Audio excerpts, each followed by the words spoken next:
Good morning. It's Sunday. Happy Father's Day to all the fathers out there. The importance of Father's Day, I think, is missed a lot in our country. The need for fathers right now is great. Lots of our problems we're having with children, teens, and young people, college-age people, is because I think is the lack of fathers in their life to stand firm on what truth is, and especially biblical fathers that stand on biblical truths and point their kids to Jesus. If they choose to go that path or not, the fathers stand firm in that. So I think that's what we're lacking right now. So if you're a father out there and you happy Father's Day. If you're a father out there that's pointing your children to Jesus, good job. God bless you. I just wanted to just kind of touch base. Yesterday, me and Angela, my wife, went to Planned Parenthood in Houston, and we got to engage with a couple of people.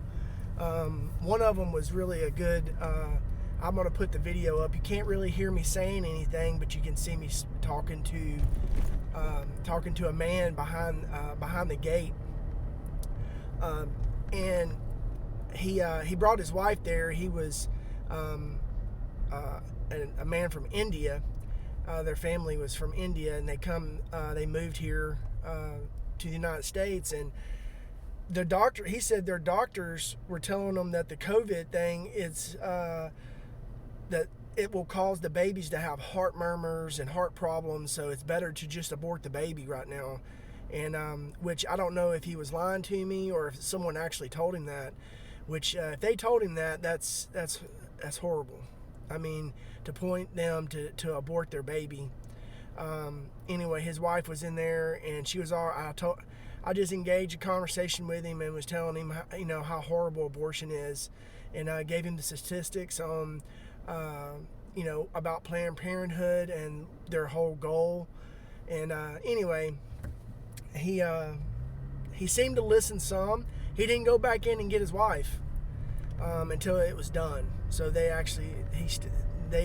left his wife in there for them to murder their baby. And he had a little 2-year-old with him at the facility, at that demonic place. And anyway, it's just, I don't know how people can do that. But anyway, that's why we're here, to point people away from that.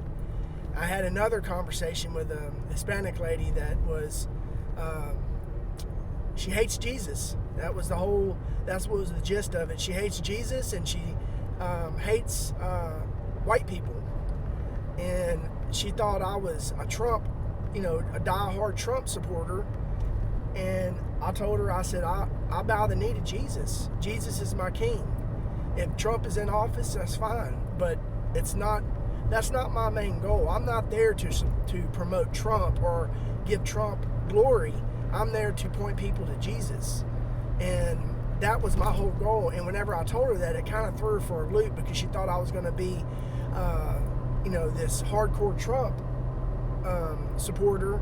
And I told her, I said, I'm not a Trump supporter. I'm a Jesus supporter. I'm for Jesus. I'm here to give you the hope that lies only in Jesus. And that this place, she brought her sister there to have an abortion. And she says she's there to support her sister and women's rights to be pro-choice.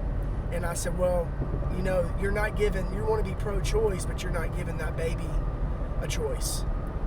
That baby has no voice in the matter here, and you're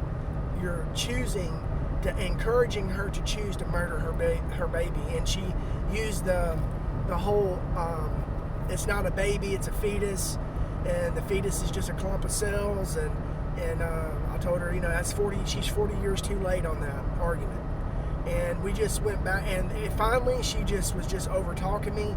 I wasn't going to yell or anything like that. I was trying to restrain myself, and I just finally just told her, I called her to repentance and to turn to Jesus. And she says that I need to get my head out of that book and get into the real world.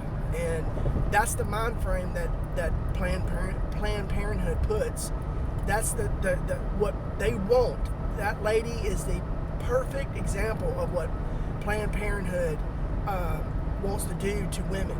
They want to corrupt their minds with that garbage that the babies are not babies. They're fetuses that are clumps of cell. So, so that even fired me even more up to want to be there, and to hopefully a baby will be saved, and that we can point the mother and point their family to Jesus, and for they can bow the knee to Jesus.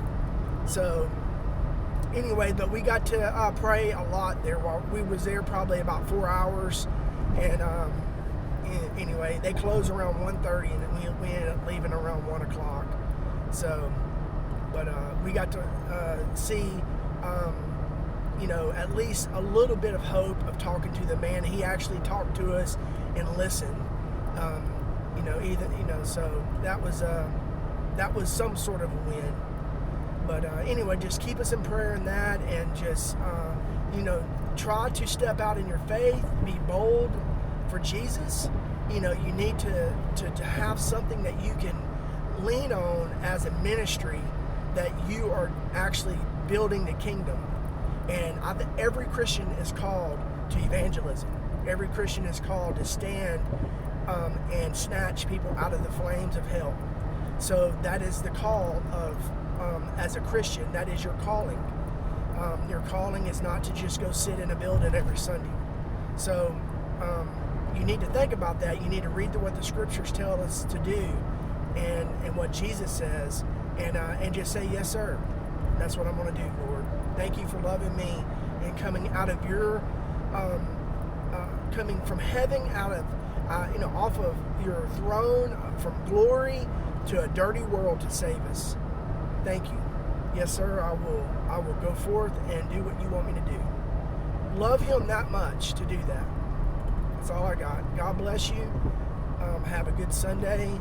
Have a good day of rest, and just praise Jesus with everything you got.